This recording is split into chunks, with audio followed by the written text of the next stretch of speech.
Hello friends, welcome to my YouTube channel crash course Charak Samhita part 2।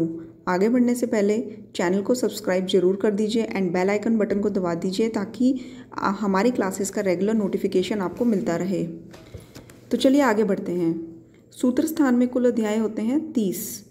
पहला अध्याय है दीर्घ जीवितीय एंड लास्ट है अर्थदश महामूल्य अध्याय।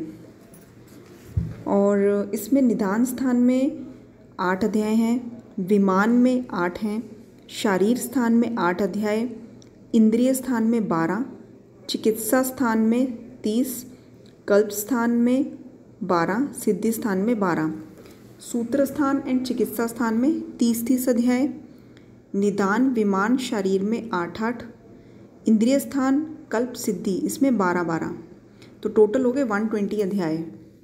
चरक संहिता में सूत्र स्थान को 7 चतुष्क में और अंतिम के 2 अध्याय संग्रह द्वय में लिखा गया है।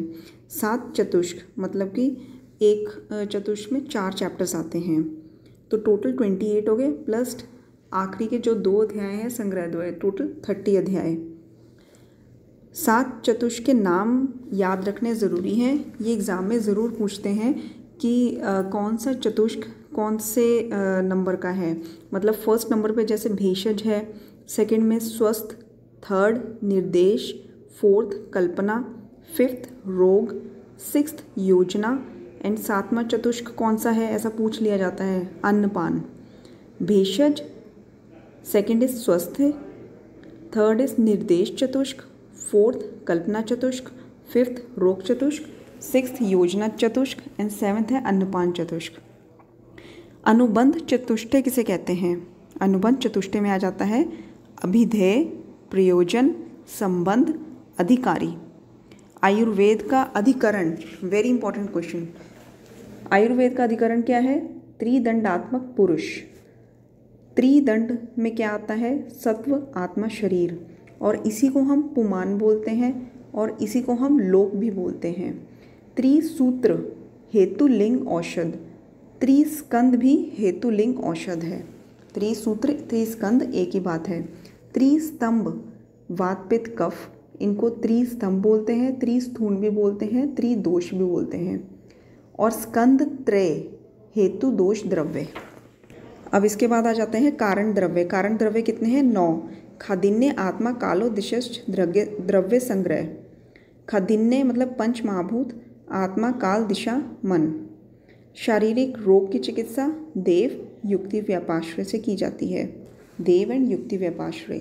मानस रोगों की चिकित्सा, ये क्वेश्चन कई बार आ चुका है। ज्ञान विज्ञान धैर्य स्मृति समाधि। क्वेश्चन ऐसे आता है कि जैसे ज्ञान विज्ञान धैर्य स्मृति समाधि से कौन से रोगों की चिकित्सा की जाती है? मानसिक रोगों की चिकित्सा। रस का आधार द्रव्य क्या है? किससे रस बनता है? आधार द्रव्य क्या है? जल एंड पृथ्वी। ये क्वेश्चन दोस्तों ऐसे भी आ जाता है कि रस का आधार द्रव्य बताइए, रस की उत्पत्ति का प्रधान कारण क्या है, रस की उत्पत्ति का प्रधान कारण क्या है, रस की निवृत्ति का प्रधान कारण क्या है। तो इसमें जो आंसर है वो सेम रहेगा, जल एंड पृथ्वी। एंड इसके बाद विशिष्ट रस। विशिष्ट रस में मतलब कि जैसे मधुर की अपनी प्रॉपर्टीज़ होती हैं, अम्ल की अपनी प्रॉपर्टीज़ होती हैं, ऐसे अलग अलग रसों की अपनी प्रॉपर्टीज़ होती हैं। तो विशिष्ट कोई पर्टिकुलर रस, उसकी अभिव्यक्ति में कारण क्या है? वायु, आकाश एंड अग्नि। ये अप्रधान कारण है, ठीक है। मतलब कि जैसे वायु, आकाश और अग्नि, इन तीनों का प्रोपोर्शन अलग अलग रसों में आपको डिफरेंट मिलेगा। तो इसीलिए विशिष्ट रस की अभिव्यक्ति में कारण क्या है? वायु, आकाश एंड अग्नि, और ये अप्रधान कारण है। प्रधान कारण क्या है? जल और पृथ्वी। एंड नेक्स्ट इज रस की योनि। ये डिफरेंट क्वेश्चन है। रस की योनि क्या है? जल, और विष की योनि भी जल है। पाटला आस्थापन वस्ती में उस आस्थापन वस्ती के निर्माण के लिए श्रेष्ठ माना गया है। इसके बाद अगला श्लोक आता है, पांडु रोग उपसृष्टा नाम उत्तमम शर्म च उत्यते श्लेषमाणम शम्यते पीतम मारुतम च अनुलोम्यते कर्षेत पित्तम अधोभागम।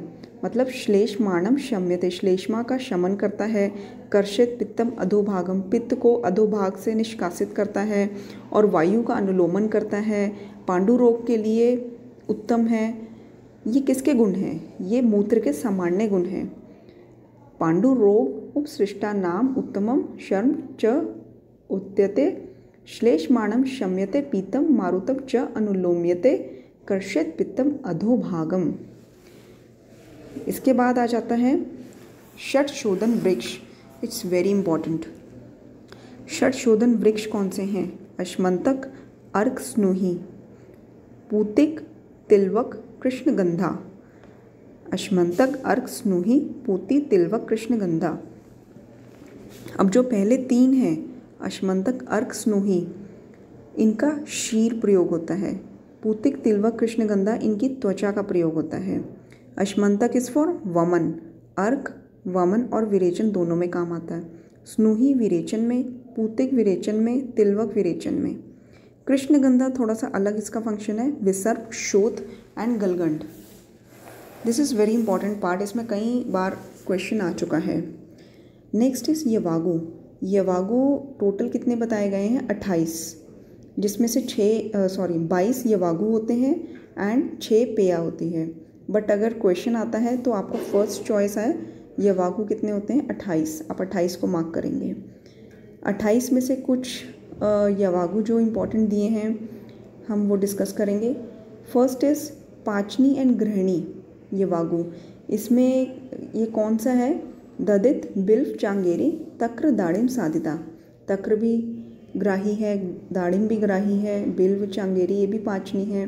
तो पाचनी एंड गृहिणी में ददित, बिल्व, चांगेरी, तक्र, दाड़िम, साधिता यवागु यूज होती है। मृद्विका, सारिवा, लाजा, सोमराजी, विपादिका। दिस इज फॉर पिपासाग्नि एंड विषग्नि यवागु है। मृदिका, सारिवा, लाजा ये पिपासा का शमन करने के लिए एंड सोमराजी, विपादिका दिस इज फॉर विषग्नि। गव्य, मांस, रसा, अम्ला ये है विषम ज्वरग्नि। गौ का मांस, विषम ज्वर, ऐसे याद रखिए आप। ताम्र, चूड़, रसे, सिद्धा। ताम्र मतलब मुर्गा, मुर्गे का रस, ये किस में काम आता है? शुक्र रोगों में। रेतो, मार्ग, रुजा, नाशक। स, माश, विदला, घृत, क्षीर, आप साधिता ये वृश्य है। स, माश मतलब उड़द जो होता है उसको परम विषय बोला गया है चरक सूत्र 27 में। और कौंच उसको भी विषय बोला गया है इक्वल टू उड़द। ठीक है, तो स, माश, विदला, घृत, क्षीर, अपसादिता ये वृश्य है। उपोदिका, दधिव्या, तु सिद्धा ये मदनाशिनी। इसके बाद आ जाता है अपामार्ग, क्षीर, गोधा, रस, श्रुता। गोधा रस, गोधा शुद्धा मतलब गोधा रस ये शुद्धा नाशक है। एंड नेक्स्ट इज शूलग्नि एंड दीपनी जो यवागु है वो कौन सी है? पिपली, पिपली मूल, चव्वे, चित्रक, नागर ये शूलग्नि एंड दीपनी यवागु है। इसमें पंचकोल आते हैं। एंड नेक्स्ट इज पयस्से ऊर्ध्व के छागे ही बेर उत्पले नागरे। पयस्से ऊर्ध्व के छागे मतलब बकरी के दूध में आधा पानी मिला देना। ये रक्त अतिसारग्नि में काम आती है। रक्त अतिसार में जो यवागु है पयस्या अर्धोद के छागे, बकरी के दूध में आधा पानी मिलाना। री बेर उत्पले नागरे। नेक्स्ट इज सिद्धा वरा निर्यूहे। वरा मतलब सुअर का मांस, ये भृंगनी में होती है। गवेधु का नाम, भ्रष्टा नाम ये है कार्श्य कारक मतलब भुना हुआ यव उसमें शहद मिलाकर देना।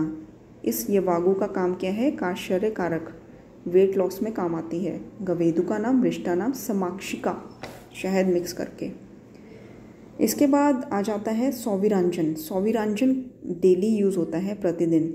रसांजन चरक के अकॉर्डिंग यूज़ होता है 5वें या 8वीं 5th या 8th रात्रि के अंतराल पर। और वाग्भट ने 7th सप्तरात्रि बोला है। चरक ने 5 या 8 रात्रि एंड वाग्भट ने सप्तरात्रि। ये क्वेश्चन आया हुआ है। धूमवर्ती की जो लंबाई होती है वो कितनी है? 8 अंगुल। और अंगुष्ठोदर प्रमाण। नस्यार्थ उपयुक्त ऋतुएं। नस्य कौन से ऋतु में होता है? वैसे तो यहाँ बताया है वर्षा, शरद, वसंत। जो चरक में एक्चुअली श्लोक है उसमें प्रावृट, शरद, वसंतेषु गत मेधे नभ्यस्तले। प्रावृट, शरद, वसंत ये साधारण ऋतुएं भी होती हैं। साधारण ऋतुएं मतलब कि जिसमें ना गर्मी हो ना सर्दी हो, प्लेजेंट सा मौसम हो।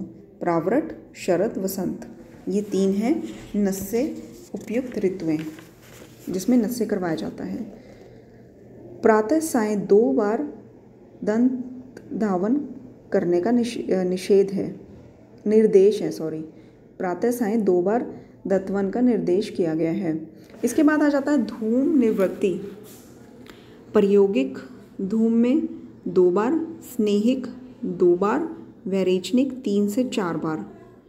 ठीक है, प्रायोगिक 2 बार, स्नेहिक 1 बार, वैरेचनिक 3 से 4 बार। अब प्रायोगिक धूम ये लेना कैसे है? नासा से। स्नेहिक धूम ये मुख और नासा दोनों से इनहेल कर सकते हैं, हम ग्राह्य कर सकते हैं। और वैरेचनिक नासा से। और जो कासगंध धूम है वो मुख से ग्राह्य है। वामक धूम ये मुख से ग्राह्य है। ले तो हम सकते हैं नासा से, मुख से, जो भी इंडिकेशंस दिए, लेकिन धूम का निष्कासन हमेशा मुख से ही होता है, उसको मुख से ही निकालना है। नाक से लेके या मुंह से लेके नाक से नहीं निकालना है, इससे चक्षु का बल ह्रास होता है।